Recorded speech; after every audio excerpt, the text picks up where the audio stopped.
સુરતમાં ડ્રગ્સ માફિયાના ભેદ કિલ્લાને કરાશે જમીનદોસ્ત। ડ્રગ્સ પેડલર શિવાને બાંધકામ દૂર કરવા 7 દિવસની નોટિસ અપાઈ છે। 7 દિવસમાં બાંધકામ દૂર નહીં કરે તો મનપા મોટી કાર્યવાહી કરશે।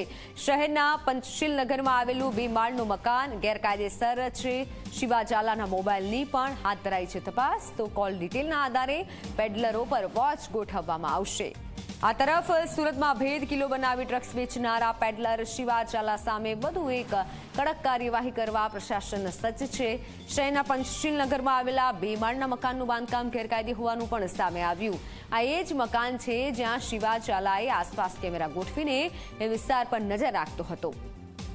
જોકે પોલીસની ટીમોએ અભેદ કિલ્લામાં ઘૂસી શિવાની ધરપકડ કરી હતી। ત્યારે હવે અભેદ કિલ્લાને દૂર કરવા માટે શિવા ઝાલાને નોટિસ અપાઈ છે। 7 દિવસની નોટિસ અપાઈ છે। 7 દિવસમાં બાંધકામ દૂર નહીં કરવામાં આવે તો મનપા કાર્યવાહી કરશે।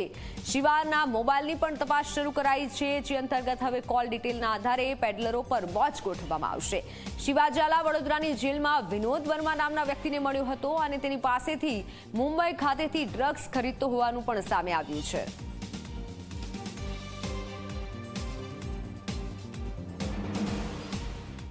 સુરત એસઓજી પોલીસે ડ્રગ્સ માફિયા શિવા ઝાલાની ધરપકડ કરવામાં આવી છે। ત્યારબાદ હવે શિવા ઝાલાનો જે મોબાઈલ છે તે પોલીસ માટે ખૂબ જ મહત્વનો સાબિત થઈ રહેશે। આપણી સાથે ડીસીપી નકુમ સાહેબ જોડાયા છે।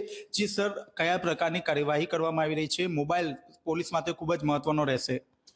મોબાઈલ ખૂબ જ મહત્વનો છે, એને પણ તપાસ ચાલી રહી છે। તે ઉપરાંત કોલ ડિટેલની તપાસ ચાલી રહી છે। એની સાથે કોણ કોણ જોડાયેલા હતા એની પણ તપાસ ચાલુ છે। બીજા જે પેડલરો જોડાયેલા છે તો એના ઉપર પણ વોચ ચાલુ છે। તે ઉપરાંત એનું જે ઘર છે પંચશીલ નગરમાં જે છે 2 માળનું છે, પાકું બાંધકામવાળું છે।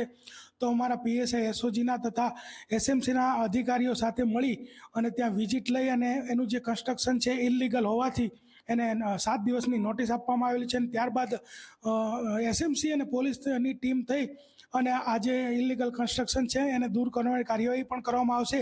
તે ઉપરાંત આ વ્યક્તિ વિનોદ વર્મા સાથે બરોડા જેલની અંદર કેવી રીતે મુલાકાત થઈ હતી અને દર મહિને કેટલો એ વેપાર કરતો હતો તે પણ અમારી જે તપાસ ચાલુ છે। અને આવું બીજું કોઈ પણ નેટવર્ક મળશે તો એના ઉપર પણ આવી કાર્યવાહી કરવામાં આવશે। સર, ખાસ કરીને શિવા ઝાલા ડ્રગ્સ ક્યાંથી લાવતો હતો અને મહિને કેટલાનું વેચાણ કરતો હતો? મુંબઈથી વિનોદ વર્મા પાસેથી લાવતો હતો એવું એની પૂછપરછ દરમિયાન જાણવા મળ્યું છે। અને પૂછપરછ દરમિયાન જાણવા મળ્યું છે કે 1 કિલો 2 કિલો જેવું વેચાણ કરતો હતો।